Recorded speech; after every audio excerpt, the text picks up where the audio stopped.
మానవతరాయన్న రోజు మాట్లాడుతున్నాడు కదా, అసలు కాంగ్రెస్ పార్టీకి మానవతరాయన్న ఓటేసిండా? కాంగ్రెస్ పార్టీకి మానవతరాయన్న ఓటేసిండా? సూటి ప్రశ్న. ఓటేయలే కదా. ఓటేయని నీకెంత భజన చేస్తే ఓటేసి అధికారంలోకి తీసుకొచ్చి 32 నియోజకవర్గాలు బస్సు యాత్ర చేసి వాగులో వంకల్లో చెమట చుక్కలు గారి నడి నేలపైన అర్ధరాత్రి పూట పండుకొని దాడులు చేసుకున్న మేమెంత ఆక్రోశం ఉండాలి? ఓటేయని నీకే అంత హక్కు ఉంటే ఓటేసిన నాకెందుకు ఉండాలి? ప్రజాస్వామ్యంలో హక్కు ఉండాలి. నా తల్లిదండ్రులకు ఓటేసినాం, మా పార్టీకి గెలవాలని చెప్పి తిరిగినాం, మేము ఓట్లేసి గెలిపించిన ప్రభుత్వాల ఏ పాలాభిషేకాలు చేసాం? మేము కూడా పాలాభిషేకాలు కొన్నామన్నా. మేము కూడా 20 రూపాయల ప్యాకెట్లు 50 రూపాయల ప్యాకెట్లు కొని రేవంత్ రెడ్డి ఫోటో పెట్టినాం. కానీ 290 పోస్టులు వేసేసరికి ఆ పాల ప్యాకెట్ల ఖర్చు కూడా రాలే. నువ్వు వేసిన పోస్టులు పాల ప్యాకెట్ల రేటు కూడా రాలే. ఏం పాలాభిషేకాలన్నా? సిగ్గు శరం.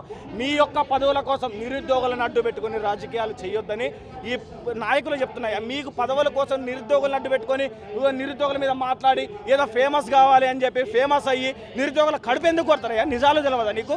ఎవడు పుట్టిన పిల్లల్ని మన పిల్లలని చెప్పడానికి?